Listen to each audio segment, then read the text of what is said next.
Germany. You're now watching World News Asia. This is Ji-yoon. And this is Sanana. Our top news story today is about the Fukushima nuclear power plant aftermath. The world is shocked by the mysterious creatures that have been sighted in areas of Japan. It has been 5 months since the 8.9 magnitude earthquake struck 400 kilometers northeast of Tokyo on March 11, 2011. The earthquake is noted for the fifth biggest in past 100 years, 180 times more destructive than Kobe earthquake in 1995, and it has brought devastating effects not only to Japan but internationally to other areas. Over 19,000 believed to be dead from the tsunami, and still 80,000 refugees are living in government-issued temporary houses, and approximately 100,000 people are dislodged by invisible radiation almost after 15 months of the incident. According to the research examining the radiation exposure of internal thyroid on 1,150 children from age 0 to 15, 45% of them have been experiencing radiation exposure. Due to the tsunami, 4.4 million households were left without electricity. The Tokyo Electric Power Company, which normally provides approximately 40 gigawatts of electricity, announced that it can currently provide only about 30 gigawatts. For the Fukushima power plant, the tsunami waves overtopped seawalls and destroyed diesel backup power systems, leading to severe problems, including 3 large explosions and radioactive leakage. Bluefin tuna caught in California last August showed radiation levels that were 10 times the norm. Scientists believe that the radiation in the form of the isotopes cesium-137 and cesium-134 came from the Fukushima Daiichi nuclear disaster that began in March of 2011. Perhaps after 5 months of recovery, the main concern has shifted from the explosion of a nuclear power plant to mutants. Now we have contacted a scientist in California who has researched about the radioactive bluefin tuna. Okay, so let's go to the interview. Okay. How has the Fukushima disaster affected the environment, and how has it affected the marine food supplies from this area? The nuclear disaster has caused radioactive isotopes to flood the surrounding waters, most commonly cesium-134 and cesium-137.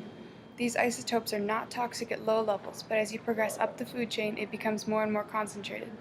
For example, as small algae absorb it, they are eaten by small fish, and the contamination will build. As big fish like the bluefin tuna eat many contaminated small fish, the concentration of radioactive isotopes will increase exponentially. Cesium isotopes have half-lives varying from 2 years to 2.3 million years. This means that it will take between 2 years and 2.3 million years for half of the cesium to degrade. During this time, the cesium will slowly build up in the tuna. The longer they are exposed to the contaminated water, the higher the concentration. This means that new tuna, which were just recently hatched, will be building up these levels their whole lives until they die or are eaten by humans. And what effect does this have on the rest of the world?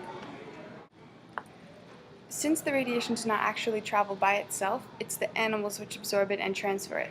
The bluefin tuna bring the radiation west to China, east to California, and south all the way to New Zealand.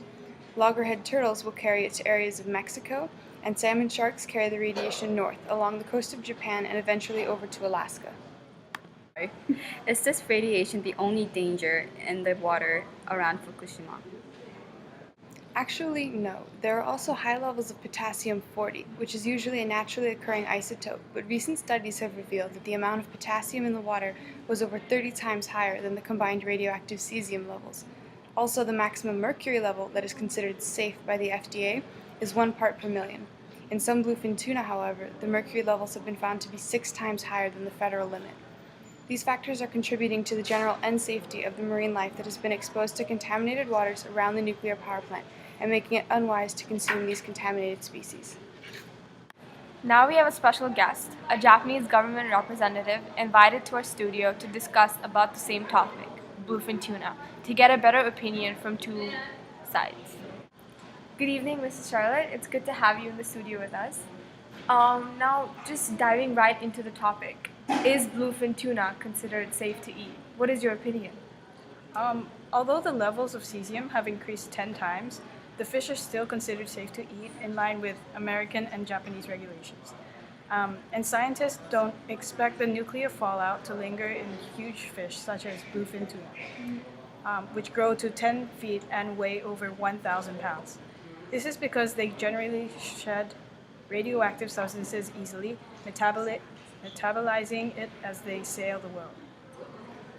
Scientists also analyzed yellowfin tuna, found in the eastern Pacific, and bluefin that migrated to Southern California before the nuclear crisis, to rule out any other causes for the enhanced radiation, such as ocean currents. They found no trace of cesium-134 and only background levels of cesium-137 left over from the nuclear weapons testings in the 1960s. Therefore, bluefin tuna is considered very much safe, as they are still far below safe-to-eat limits by the US and Japanese governments, and so is unlikely to affect humans.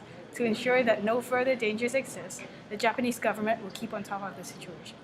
Okay, great. Thank you so much. We appreciate you taking out some time to come into our studio and answer a few questions. Thank you. Thank you. Okay, everyone. This was a special report about bluefin tuna, and we thank you for watching World News Asia. And this is Jiyun and Sanana signing off. Good night, everyone.